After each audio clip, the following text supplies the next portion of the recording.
नमस्कार दोस्तों, मैं डॉक्टर आरपी यादव। पिछले वीडियो में आपको डायबिटीज शुरू होने से लास्ट स्टेज तक आने तक की अलग अलग जो डिफरेंट स्टेज है उसमें से फर्स्ट स्टेज इंसुलिन रेजिस्टेंस के बारे में आपको समझाने की कोशिश किया था। आज हम उसी क्रम को बढ़ाते हुए सेकेंड स्टेज की बात करेंगे और सेकेंड स्टेज को हम बोलते हैं हाइपर इंसुलिनीमिया।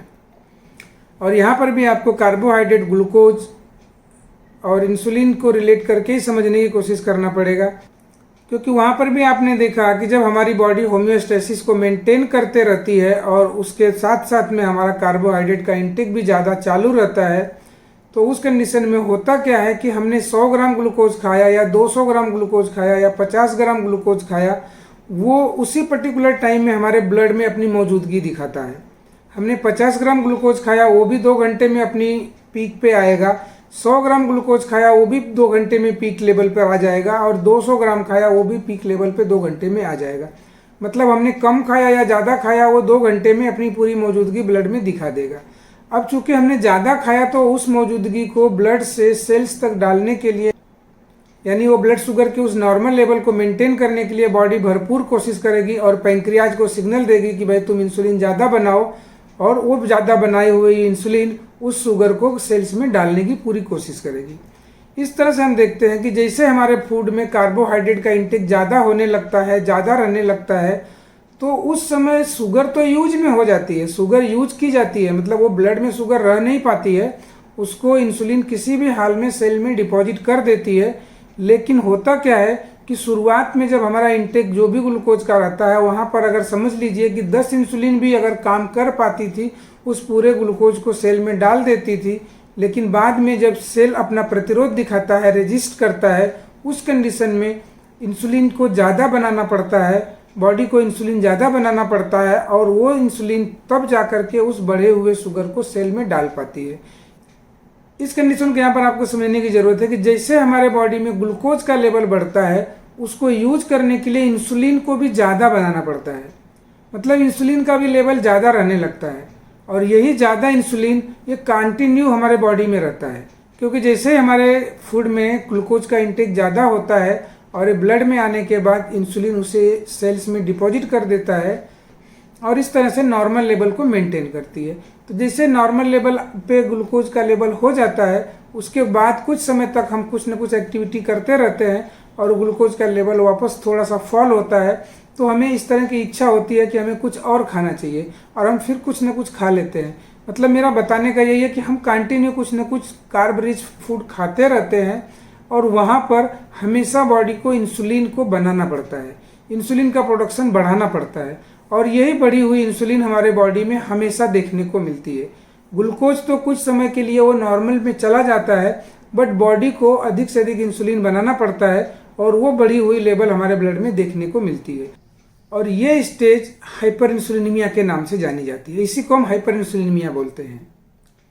और ये हाइपर इंसुलिनीमिया, और यहाँ पर भी आपको बॉडी में कुछ भी देखने को चेंजेस नहीं मिलेगा, हमें उस समय कुछ तकलीफ, कोई परेशानी, कोई सिम्टम्स देखने को नहीं मिलते हैं। हाँ, कुछ चीज़ें देखने को मिलती हैं, अगर नोटिस करेंगे तो समझ में आएगा कि हमारा बॉडी का वेट बढ़ रहा है, हम थोड़े से मोटे होते जा रहे हैं। उस समय हमें ऐसा लगता है कि हम हेल्दी फील करते हैं, हम हेल्दी होते जा रहे हैं, हमें प्रॉस्पेरिटी का एक आनंद आता है।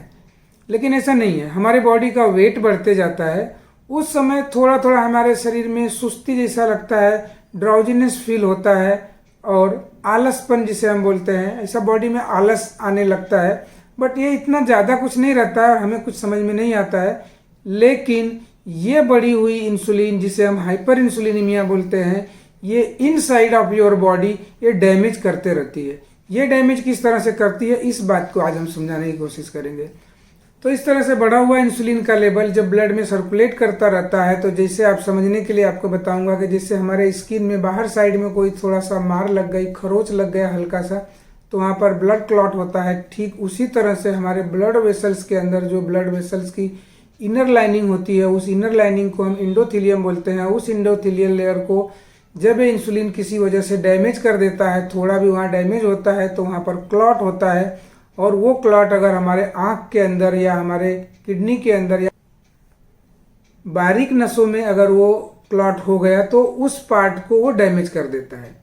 और इसी वजह से आप वहाँ देखेंगे कि हमें कुछ भी देखने को नहीं मिलता है आज के समय में, या उस समय में उस पेशेंट को डायबिटीज़ भी नहीं हुई है और कोई बीमारी नहीं हुई है, लेकिन उसके किडनी में कुछ प्रॉब्लम हो गई, मतलब किडनी डैमेज शुरू हो गई, या उसके आंखों में कुछ इस तरह का इफेक्ट हो गया, आंख में प्रॉब्लम आ गया, डॉक्टर बोलता है आपकी आंख खराब हो रही है। बाकी सब कुछ टेस्ट करने के बाद नॉर्मल मिलता है, क्योंकि इंसुलिन का टेस्ट तो होता ही नहीं है। इंसुलिन का टेस्ट क्यों नहीं होता है और इंसुलिन के बारे में या इंसुलिन के ऊपर इतना ध्यान क्यों नहीं दिया जाता है, इस बारे में भी हम आपको इसी बीच में आपको बताने की कोशिश करेंगे। इंसुलिन एक्चुअल में इंसुलिन रेजिस्टेंस की जो ये थ्योरी है, ये थ्योरी 1989 में डॉक्टर जेराल्ड रेवन ने इस बात को बताया। ये एक साइंटिस्ट, अमेरिकन साइंटिस्ट हुआ करते थे, जिन्होंने 1989 में इस थ्योरी को बताया कि इंसुलिन रेजिस्टेंस ही हमारे सभी बीमारियों का कारण है और ये किस तरह से डेवलप होती है।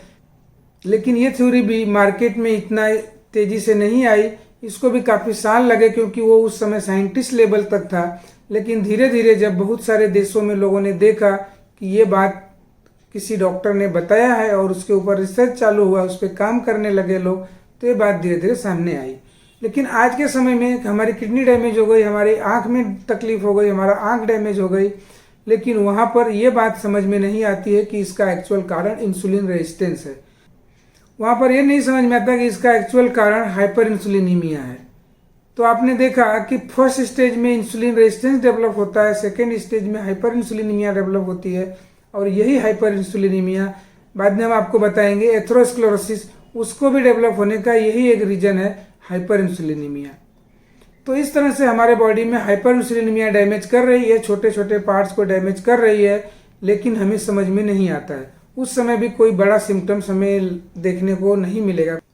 हाँ, इसके अलावा हाइपर इंसुलिनीमिया जब हमारे बॉडी में रहने लगती है तो हाइपर इंसुलिनीमिया एक बॉडी में ग्लाइकेशन के प्रोसेस को भी बढ़ाती है, और वो ग्लाइकेशन के प्रोसेस की वजह से हमारे बॉडी में, यानी हमारे बहुत सारे ऐसे पार्ट्स हैं जहाँ पर, जैसे नेक पे बोल सकते हैं, आर्म पिट पे, कुछ ऐसे जगहों पर हमें डार्कनेस दिखने लगती है, स्किन में डार्कनेस ज़्यादा होने लगता है, और साथ साथ में आपको स्किन में टैग भी कुछ जगहों पे देखने को मिल सकता है।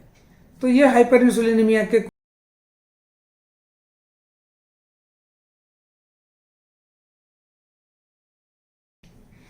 इसके अलावा आप कुछ देखेंगे, कुछ लेडीज लोगों में उनको पिंपल्स बहुत ज़्यादा होते हैं। मीन्स पिंपल्स अगर प्यूबर्टी लेवल तक है तो वहाँ तक तो ठीक है, लेकिन अगर वो ज़्यादा एज होने के बावजूद भी उनको इतने ज़्यादा पिंपल्स हो रहे हैं और पस के रूप में देखने को कभी कभी मिलता है, पस फॉर्मेशन तक भी उसमें होने लगता है, तो ये पिंपल्स भी उस समय हाइपर इंसुलिनीमिया में देखने को मिलता है। ये हाइपर इंसुलिनीमिया का इंडिकेशन है।